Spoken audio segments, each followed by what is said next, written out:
Hello बेटा, hello to all of you. कैसे हैं आप लोग? हम पढ़ रहे हैं बच्चों ratio proportion variation and partnership. But ये आगे पढ़ाने से पहले आई एम श्योर आप लोगों ने इसका पहला वीडियो वॉच कर लिया होगा। ठीक है, ये सेकंड वीडियो है रेशो प्रोपोर्शन वेरिएशन पार्टनरशिप का। मेरे पास कई बच्चों के मैसेजेस आते हैं और बच्चे कहते हैं सर कंप्लीट अरिथमेटिक पढ़ाइएगा, आपका पढ़ाया हुआ हमें समझ में आता है। तो बच्चों मैं आपको इंश्योर करना चाहता हूँ कि मैं पूरा अरिथमेटिक पढ़ाऊँगा। बस आप वीडियो को लाइक करते रहो, क्योंकि उससे मुझे पता लगता रहेगा कि हाँ बच्चे वीडियो देखना चाहते हैं और उनको मेरा वीडियो बनाया हुआ पसंद आता है। तो शुरू करते हैं आज का टॉपिक। टॉपिक का नाम लिख लीजिए, ratio proportion variation and partnership. This is second video. तो हाँ जी, पिछला वाला वीडियो अगर आपने वॉच किया तो बहुत बढ़िया है बेटा, नहीं तो ये भी डायरेक्ट समझ में आएगा, कोई दिक्कत नहीं है। ठीक है, नोट्स बढ़िया से होने चाहिए हमारे। तो लिखिए, सबसे पहले हम बात करते हैं आज टाइप ऑफ रेशोज़ की। टाइप ऑफ रेशोज़ की। तो दुनिया में बेटा जितनी भी रेशोज़ होती हैं उनके टाइप्स मैं यहाँ पे बताने वाला हूँ आपको। तो सबसे पहला टाइप है जिसको हम बोलते हैं डुप्लीकेट रेशो। क्या नाम है सर? Duplicate ratio. अगर एक रेशो A:B है बेटा और हमें उसका डुप्लीकेट रेशो निकालना है, कौन सा सर? डुप्लीकेट। देखो नाम है, पेपर में आ जाए तो पता होना चाहिए। पता लगे आपको पूरा सवाल आता है बट नाम ही नहीं पता, है ना? तो ये वही बात हो जाएगी कि सर दिमाग तो बहुत है लेकिन मुझे तो बेसिक अंडरस्टैंडिंग ही नहीं है कि इसका मतलब क्या है। तो मतलब पता होना चाहिए। अगर एक रेशो A:B है बेटा तो उसका डुप्लीकेट रेशो होता है A²:B²। सिंपल बात है बट पता होनी चाहिए।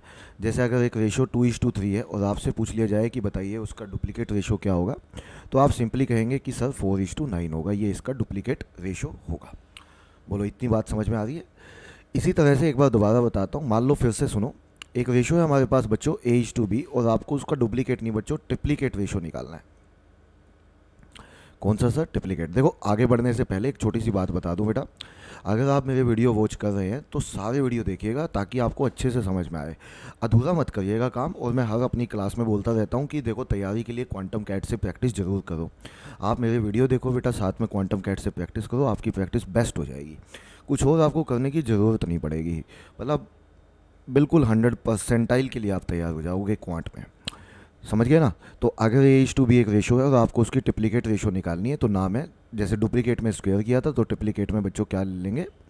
क्यूब ले लेंगे। तो आप कहेंगे सर A⁴:B³ हो जाएगा। बिल्कुल ठीक है। अगला बताओ, सब ट्रिप्लीकेट के लिए क्या, सब डुप्लीकेट के लिए क्या होगा ये बताओ। यदि मैं सब डुप्लीकेट की बात करता हूँ तो बच्चों उसमें क्या होगा वो भी सुन लीजिए। अगर मेरे पास एक रेशो है A:B और मैं आपसे पूछता हूँ कि मुझे उसकी सब डुप्लीकेट रेशो बताओ, कौन सी बताओ सर? सब डुप्लीकेट रेशो। तो नाम से क्लियर होना चाहिए बेटा। देखो डुप्लीकेट रेशो में हमने स्क्वायर किया था, सब डुप्लीकेट रेशो में स्क्वायर रूट हो जाता है, मतलब √A:√B हो जाता है। बोलो समझ में आ रहा है सबको? ऐसे ही अगर मैं A:B एक रेशो दिया हुआ है और आपसे पूछूं कि उसका मुझे बताओ सब ट्रिप्लीकेट रेशो बताओ, सब ट्रिप्लीकेट रेशो बताओ, कौन सा सर? सब ट्रिप्लीकेट रेशो। तो वो होता है √A:√B। देखो ये सारे नाम हैं, इनको सबको ना सवाल में यूज़ करेंगे। अच्छा फिर से मुझे एक बात याद आ रही है आप लोगों से करने के लिए। बेटा देखो मैं वीडियोस वगैरह ज़्यादा प्रमोट नहीं करता हूँ अपने,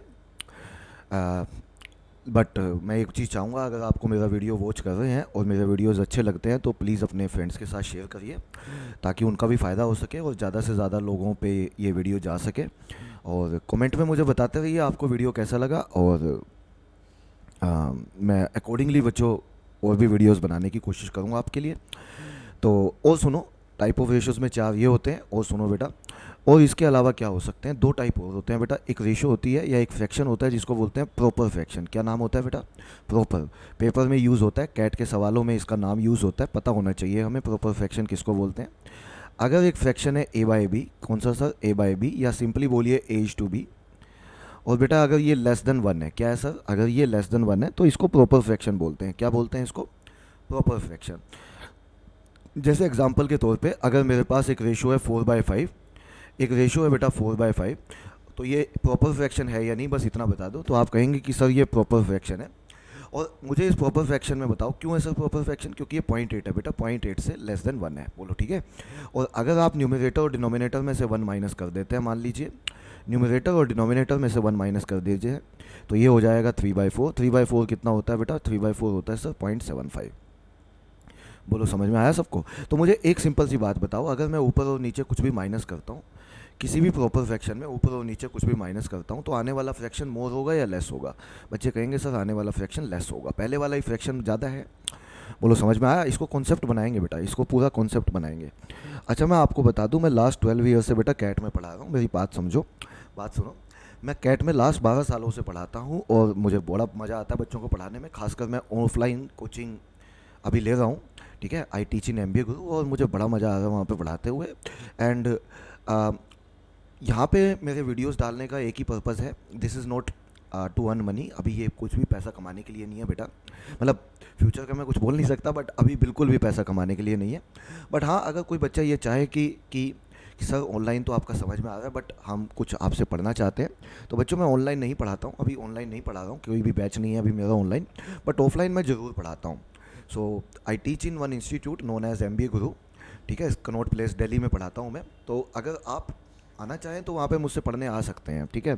सो वो कोचिंग इंस्टीट्यूट है प्रॉपर, तो वहाँ पे आप कोचिंग ले सकते हैं अगर आपका मन करे तो। अदरवाइज़ यहाँ पे मैं पूरा टीच कर रहा हूँ और मैं कुछ भी चार्ज नहीं करने वाला बेटा अभी। तो मतलब अभी कोई भी ऐसा मेरा विचार नहीं है कि मैं आपसे कुछ चार्ज करूँ, और बिल्कुल फ्री ऑफ कॉस्ट मैं यहाँ पे सब कुछ प्रोवाइड करता रहूँगा आपको। और वीडियोस को बच्चे अच्छे से आप लाइक करें, इतना मैं चाहता हूँ। इसको पूरा देखो, 4/5 में से 1 1 माइनस किया तो 3/4 हो गया, वो 0.75 होता है, आने वाला फ्रैक्शन लेस हो गया बेटा। एक बार फिर से सुनो, अगर एक फ्रैक्शन 4/5 है और आपने ऊपर नीचे 1 ऐड कर दिया, क्या ऐड कर दिया सर? 1 माइनस नहीं बेटा, 1 ऐड कर दिया। अब मुझे बताओ ये 5/6 हो जाएगा? अब पहले 0.8 था, अब अगर आप वैल्यू चेक करोगे बच्चों तो ये वैल्यू 0.83 होगी। बस इतना बता दो, आने वाला फ्रैक्शन मोर हुआ या लेस हुआ? आप कहेंगे सर आने वाला फ्रैक्शन ज़्यादा हुआ, मोर हुआ। बोलो इतना क्लियर है सबको? तो एक्चुअली ये रूल होता है। क्या रूल होता है सर? ये बेटा जो अभी बताया ना, ये रूल भी होता है, उस पर सवाल बड़े ज़बरदस्त आते हैं कैट में। क्या रूल है सर? रूल ये है बेटा कि अगर एक प्रॉपर फ्रैक्शन है, मान लो A/B, और आप ऊपर नीचे कुछ भी माइनस करते हो, आप ना ऊपर नीचे कुछ भी माइनस करते हो, बस इतना याद रखो आने वाला फ्रैक्शन लेस होगा, ठीक है, यही तो बताया था यहाँ पे। और अगर एक फ्रैक्शन है A/B और आप ऊपर नीचे बच्चों कुछ ऐड करते हो, x पॉजिटिव क्वांटिटी कोई भी ऐड करते हो, तो आने वाला फ्रैक्शन मोर होगा। लेकिन ये दोनों रूल कब अप्लाई होंगे? जब प्रॉपर फ्रैक्शन होगा। जब कौन सा होगा बेटा? प्रॉपर फ्रैक्शन होगा। ऐसे ही होता है इम्प्रॉपर फ्रैक्शन, उसकी भी बात कर लेता हूँ बेटा, ठीक है।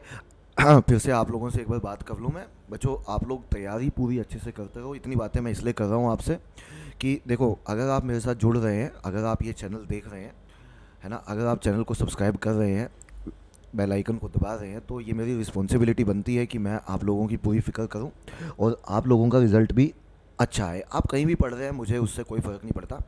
आप बेटा किसी भी इंस्टीट्यूट में पढ़ रहे हैं, अनअकैडमी में पढ़ रहे हैं, टाइम में पढ़ रहे हैं, CL में पढ़ रहे हैं, IMS में पढ़ रहे हैं, अपने से तैयारी कर रहे हैं, मेन चीज़ ये है कि अगर आपको समझ में आ रहा है तो ये मेरे लिए सबसे ऊपर है, ठीक है। समझ में आना चाहिए अच्छे से। तो बच्चों जैसे हमने प्रॉपर फ्रैक्शन किया, ऐसे ही इम्प्रॉपर फ्रैक्शन होता है, बिल्कुल ऐसे ही इम्प्रॉपर होता है। तो आप समझ गए होंगे यार इम्प्रॉपर फ्रैक्शन में क्या होगा सर। इम्प्रॉपर फ्रैक्शन में बेटा जो A/B है, जो A/B है या फिर A/B है, वो क्या हो जाएगा? वो ग्रेटर देन 1 हो जाएगा, ठीक है। नाम है, नाम है, यूज़ हो जाता है, कैट के सवालों में यूज़ हो जाता है, कोई इतना डीप में बताता नहीं है बेटा, ठीक है। तो मैं आपको बता रहा हूँ क्योंकि क्वेश्चंस में यूज़ होता है। तो इसमें क्या होता है, इसमें क्या होता है, इसमें ये होता है बेटा, अगर A/B एक इम्प्रॉपर है, मैं डायरेक्ट बता दूँ अब, अगर आप ऊपर नीचे कोई पॉजिटिव क्वांटिटी माइनस करते हो, ऊपर नीचे कोई पॉजिटिव क्वांटिटी माइनस करते हो, ये जो रूल ऊपर लिखे थे ना हमने, ये लिखा था, यहाँ पे पलट जाता है, उल्टा हो जाता है। मतलब अगर इम्प्रॉपर फ्रैक्शन लेके देखो, ऊपर नीचे माइनस करके देखो, आने वाला फ्रैक्शन एक्चुअली ज़्यादा हो जाएगा। क्या हो जाएगा बेटा? आने वाला फ्रैक्शन ज़्यादा हो जाएगा, ठीक है। एक बार फिर से, अगर A/B एक फ्रैक्शन है और आप ऊपर नीचे कुछ भी माइनस की जगह ऊपर नीचे बेटा कुछ भी प्लस करते हैं, तो उस केस में आने वाला फ्रैक्शन कम हो जाएगा, आने वाला फ्रैक्शन कम हो जाएगा, क्योंकि यहाँ ज़्यादा हुआ था तो यहाँ कम हो जाएगा, ठीक है। देखो मैथमेटिक्स पढ़ा के मुझे बड़ा मज़ा आता है, मैं खूब सारी क्लासेस लेता हूँ ऑफलाइन भी और ऑनलाइन भी, बच्चों वीडियोस बनाता रहता हूँ। The only thing is teaching is something जो मेरे दिल के बहुत पास है, and teaching is something which students appreciate. और इसीलिए पढ़ाता हूँ बेटा, क्योंकि अल्टीमेटली इंसान वही करता है जिसमें वो उसको लगता है कि कुछ अप्रिसिएशन मिल रही है, कुछ लगता है कि हाँ उसको सेटिस्फेक्शन भी मिलती है। जब मैं रात को आता हूँ क्लासेस लेके, तो मुझे लगता है कि आज कुछ किया। बिलीव मी, बच्चे कहते हैं सर आप इतनी क्लासेस रिपीट कैसे कर लेते हो? मतलब मैं 50 बैच पढ़ाता हूँ बेटा साल 2 साल में, तो इतने बैचेस आप रिपीट कैसे कर लेते हो? क्या आप बोर नहीं होते? मैं ये बात दिल से कहना चाहता हूँ बेटा, थकावट तो हो जाती है बट बोर नहीं होते। अब मुझे पता नहीं क्यों नहीं होते, उसका कारण एक हो सकता है कि मैं, हो सकता है कंटेंट सेम रिपीट कर रहा हूँ, बट जो स्टूडेंट है मुझे देखने वाला, मैक्सिमम बच्चा तो फर्स्ट टाइम देख रहा है ना, मुझे फर्स्ट टाइम सुन रहा है। और बच्चों के साथ जो कनेक्शन हो जाता है ना, वो एक अलग लेवल का हो जाता है, बिकॉज हर बैच में डिफरेंट स्टूडेंट होते हैं, उनकी डिफरेंट साइकोलॉजी होती है, उनके डिफरेंट इमोशंस होते हैं, उनके डिफरेंट नीड होती हैं, उनके डिफरेंट डिमांड्स होती हैं। तो ऐसा बोर होने का तो चांस ही नहीं है ना। पढ़ाना सेम है, बट जो एक्सपीरियंस है वो एकदम नया लगता है मुझे क्लास में। एंड लिटरली मतलब I am saying this from my core of my heart. तो this is something students appreciate and they can see in my eyes कि हाँ सर सच बोल रहे हैं। चलो ये बातें करते रहेंगे। आता हूँ मैं प्रॉपर इम्प्रॉपर पे। बेटा इन पे क्वेश्चन कैसा आएगा सर? क्वेश्चन पर दिखा देता हूँ बेटा, मैं सवाल आया हुआ दिखा देता हूँ, एक कैट में आया हुआ क्वेश्चन है। तो क्वेश्चन ये था कि प्रेजेंट रेशो ऑफ ऐसे लिखो, रेशो ऑफ, अच्छा आप नोट्स बना रहे होंगे ऐसा मैं बिल्कुल सोच सकता हूँ। नोट्स बनाते रहो बेटा, थोड़ा सीरियस होकर करते रहो काम, आपको किसी और के नोट्स पढ़ने की ज़रूरत नहीं पड़ेगी। ये मेरा मतलब मैं गारंटी के साथ बोल सकता हूँ, क्योंकि as far as concept is concern मैं पूरा पढ़ाता हूँ बेटा, उसके बाद नोट्स पढ़ने की ज़रूरत पड़ती नहीं है कहीं से। तो रेशो ऑफ, हाँ जी क्वेश्चन ये था, पेपर में आया हुआ सवाल, ratio of present age of, ratio of present age of Ram and Shyam, Ram and Shyam, Ram and Shyam is 5:4, is 5:4। क्या रेशो है बेटा? 5:4। और क्वेश्चन ये था, which of the following, which of the following, which of the following could be, which of the following could be ratio, could be ratio of their age, could be ratio of their age, could be ratio of their age 20 years ago, could be ratio of their age 20 years ago। देखो सवाल समझ में आ रहा है? तो obviously could be, can be, must be, ऐसा सवाल आता है तो ऑप्शन सही होता है। तो ऑप्शन क्या है? ऑप्शन सुन लीजिए। ऑप्शन ये थे पेपर में, पहला ऑप्शन था बेटा 5:4, दूसरा ऑप्शन था 6:5, तीसरा ऑप्शन था 7:5 और चौथा ऑप्शन था 13:11। तो आप इसको एक बार ट्राई दे सकते हैं वीडियो पॉज करके, बट नहीं तो मेरे साथ देखिए, आप इस सवाल को पढ़ लीजिए एक बार दोबारा से, एक बार दोबारा से पढ़ लीजिए बेटा। क्वेश्चन बहुत मज़ेदार है और मतलब 10 सेकंड में सवाल दे सकते हो अगर आपको कॉन्सेप्ट समझ में आ गया अभी अभी जो बताया बेटा। देखो कहता है ratio present age of Ram and Shyam is 5:4। तो रेशो कितनी दी हुई है हमें? 5:4। देखो ये इम्प्रॉपर, प्रॉपर, डुप्लीकेट, ट्रिप्लीकेट जो बातें बताई हैं बेटा, ये सारी इंप्लीमेंट होने वाली हैं। सबको इम्प्लीमेंट करना है आपको। जब आप क्वेश्चन करोगे ना तभी, अच्छा कुछ बच्चे कहते हैं सर देखो आपका कॉन्सेप्ट पढ़ाया हुआ समझ में आ जाता है, अब क्या प्रैक्टिस कम भी कर लें तो काम चलेगा? नहीं बेटा, मैं बताऊं, आप किसी के साथ भी क्लासेस करते हो, अल्टीमेटली आप घंटा 2 घंटे 3 घंटे ही तो पढ़ते हो पूरे वीक में उसके उस फैकल्टी के साथ।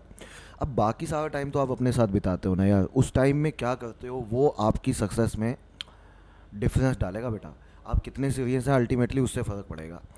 तो मैं कितना भी पढ़ा लूँ बट अल्टीमेटली कितनी प्रैक्टिस करने वाले हैं उससे फ़र्क पड़ेगा। कई लोग ये बोलते नहीं है बट मैं एकदम खुल के बोलता हूँ बेटा, मैं सब कुछ पढ़ाता हूँ बट स्टिल अल्टीमेटली आपकी सक्सेस के जिम्मेदार आप होंगे। और मतलब 5% आप बोल सकते हो फैकल्टी होगा जो आपको पढ़ाता है, अगर मैं पढ़ा रहा हूँ तो मैं होऊंगा, बट 95% आप अपने खुद जिम्मेदार होंगे बेटा। देखो सवाल करते हैं ये वाला, पढ़ लो, पढ़ लिया सबने? क्वेश्चन कहता है बेटा ratio present age of Ram and Shyam is 5:4। तो अभी 5:4 है तो एक की एज 5 के मान लेते हैं, दूसरे की 4 के मान लेते हैं। बताओ सही है? 20 ईयर्स अगो, अच्छा 20 साल पहले माइनस करूँ या प्लस करूँ? माइनस करेंगे सर। तो 5 के -20 और ये हो जाएगा 4 के -20। आप तो बस मुझे इतना बता दो, पहले ये रेशो जो था, पहले जो ये फ्रैक्शन था बेटा 5/4, ये प्रॉपर था या इम्प्रॉपर था? बच्चे कहेंगे सर इम्प्रॉपर था। क्यों था इम्प्रॉपर? क्योंकि 5/4 ग्रेटर देन 1 है बेटा, और ग्रेटर देन 1 होता है तो वो कैसा फ्रैक्शन बताया मैंने? बच्चे कहेंगे सर वो आपने इम्प्रॉपर फ्रैक्शन बताया। बोलो मेरे साथ हो सभी। और इम्प्रॉपर में बेटा कभी भी आप ऊपर नीचे कुछ भी माइनस करते हो तो आने वाला फ्रैक्शन मोर होता है। सर कैसे पता? ये देखो बताया था, अगर ऊपर नीचे कुछ भी माइनस करते हो तो इम्प्रॉपर में आने वाला फ्रैक्शन मोर होगा। तो हम वैल्यू तो नहीं बता सकते, बट इतना बता सकते हैं ना बेटा, अगर ये वाला 1.25 है, तो हमने कहा हमें आंसर का नहीं पता, बट एक बात पता लग गई कि जो भी आंसर होगा वो मोर देन 1.25 होगा। तो कैन वी से वही आंसर लगाएंगे बेटा, जो मोर देन 1.25 होगा। तो बता दो कौन सा आंसर दोगे। तो वो चेक कर लेते हैं सर। ये 1.25 है, ये नहीं हो सकता। ये 1.20 है, ये भी नहीं हो सकता। बट कैन वी से ये 1.4 है, बिल्कुल हो सकता है सर। और ये तो लगभग लगभग 1.2 ही है, ये भी नहीं हो सकता। बच्चे कहते हैं सर दो ऑप्शन होते तो।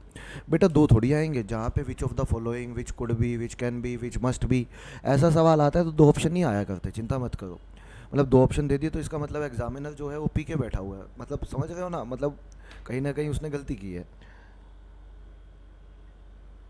तो दो नहीं आएंगे बेटा, चिंता मत करो, एक ही ऑप्शन होता है। जहाँ पे which of the following, could be, can be ऐसा ऑप्शन आए तो एक ही होता है। तो चलो यहाँ तक समझ में आया, ऐसा मैं एक्सपेक्ट करता हूँ बेटा। वीडियोस बनाता रहूँगा। वीडियो को लाइक नहीं किया है तो लाइक कर लो, चैनल को सब्सक्राइब कर लो, और बेल आइकन का बटन ज़रूर दबा देना, ताकि अगला वीडियो जब भी आए मेरा उसका नोटिफिकेशन आपको मिल जाए। आज इतना ही करते हैं बेटा, मिलते हैं अगले वीडियो में इसी जोश इसी उमंग के साथ। Thank you very much, take care, goodbye to all of you.